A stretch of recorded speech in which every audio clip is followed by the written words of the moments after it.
Hey, welcome back to the Melee Only account. My goals for the account are simple: obtain the best endgame weapons and defeat all of the bosses, all while only relying on melee weapons.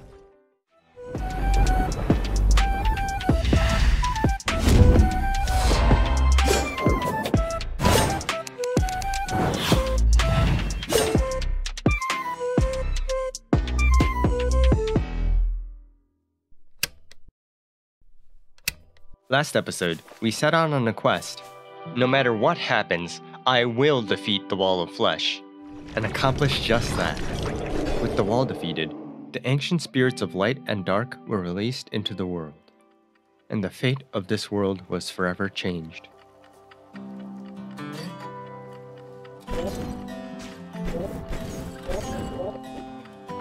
Unknown lands, and skies and caves of what we once thought of the jungle, now entangled in the everlasting balance of the hollow and the corruption.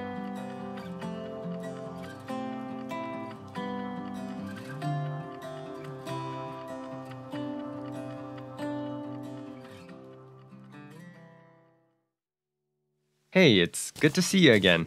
Hopefully you had a good break these last few days. The 4th of July for those of you not in America.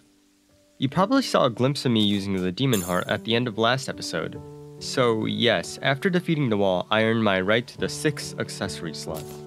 One more fun little piece of treasure is this item right here, which I wouldn't have even picked up if I didn't kill the wall again, as it's a hard mode drop. The Hermit's Box of 100 medicines allows you to respawn with full HP instead of the usual half. And hello fellow nerd, if you recognize the name. This is a reference to Kasen Ibaraki from Toho Project. If you already knew, leave me a comment so I could tell you that you're a champ. Actually, we have a much more pressing matter than that. So, currently I'm doing this playthrough on 1.3 version of Terraria.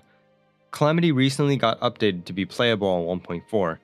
Buttery smooth, with a whole bunch of new items from 1.4 Terraria. The problem for me now is that I'm on hard mode, and we've kind of already missed out on a few items from early game in 1.4, which might have shaped the series differently. On top of that, Calamity doesn't really change between 1.3 and 1.4 that much. More than anything though, I really want to showcase how a melee-only run works in Calamity, not just show off Terraria mechanics. Anyway, if you have any better ideas on how I should handle it, or maybe an idea for a future series using 1.4, let me know in the comments down below. But yeah, it's actually been quite a while for me since I last played. This is the 27th, last time I played was the 15th to be exact. I think I stated last time, but I lost just a teensy bit more footage. Especially breaking a demon altar, which drops a handful of souls of night. The reason for the souls is because I'm playing with the Calamity hard mode progression rework. In the base game, you would break demon altars, which is spawn a new ore, and that's how you'd progress. With the rework, I'll have access to the first type of ore right away, but each tier up, I'm gonna have to defeat one of the 3 mech bosses. So that'll be the first major plan. Anyway, I still haven't really gotten to enjoy hard mode yet, so let's go exploring a bit. To our right is the Astral Infection biome. We'll be back here after Plantera. Since I'm already here though, I thought of a good idea. There's a couple new NPCs we can unlock now that we're in hard mode. The wizard spawns in the cavern layer. The fastest way to find him for me was to dip into the dungeon. He sold this thing called Howl's Heart, which is a reference to Howl's Castle. It has a light and a minion that fights for you. Which I totally forgot to summon damage and not melee damage. I'll correct my oopsie later in this episode. But yeah, I dipped down back into the underworld to see if I can nab the warrior's emblem off of the Wall of Flesh, which increases melee damage by 15%. I also happened to find that there was some hollowed stone here, which is quite unfortunate actually. This world didn't have an above ground hollow. It, by chance, spawned inside the jungle, which is mostly mud that cannot be converted into the hollow biome. Kinda cool, but it did ruin some of my ideas for the intro shots I was planning to take. But yeah, the wall was no problem. Killed it 2 times for good measure. 2 summoners emblems! Oh god. This account's luck is insane. On the bright side, since I was able to find the hollow biome, I took a crystal and made Fabsol's vodka, a requirement for the Drunk Princess NPC, who sells some candles and consumables, though that isn't why I got them. Although of course, I immediately forgot why I even wanted the Drunk Princess, oops. Here's the main reason, death count. 59? Okay, don't you say anything. One more NPC. By throwing purified dust on this guy here, he'll turn into the tax collector NPC. Along with remembering that I shouldn't have this accessory on since it's not melee damage, I also noticed that now that we're in hard mode, warding now gives plus 6 defense, which is an improvement to the previous plus 4. But yes, bad accessory. Some more mining, and here's the palladium armor. 32 defense, 5% damage, 3% crit, 12% melee damage, and 12% melee speed. And more importantly, whenever I land an attack, it grants a buff which boosts life regen by 3 HP per second. And it's time to ask the age-old question. I made a palladium helm and a cobalt hat. One is more of like a traditional knight helm, and the other is a domed helmet, just like the samurai used to wear. Both really cool, but I think the knight helmet can wait until I've got some real plate mail armor as vanity. Either way, I'm hanging up the aerospec headgear up on the wall for good. It's been with us a long way. I tried a few dyes, but I'm not sold yet. I did get some Hades dye and put it on my wings. Not bad. One more idle task to do is some money collecting. I'm going to farm a few bosses to refill my supply of cash. With all the potions I bought and the accessory forging I did last episode, my cash stack is looking pretty thin. Midway through the Scourge kill, the blood moon happened, so I dropped everything I was doing and rushed over to the snow biome so I could make use of the increased spawn rates. In terms of standard progression, there's a few steps that Calamity adds to make the climb to each mech boss easier. Cryogen is a boss that can be challenged right before the first mech boss, so I'm grabbing these Essence of Elms so I can summon the boss later. There's actually an item that I'm really looking forward to from Cryogen, and I'll just say this now, but it's going to replace my Gladiator's Locket. There's a good reason for it, and I think once you see it, you'll understand why.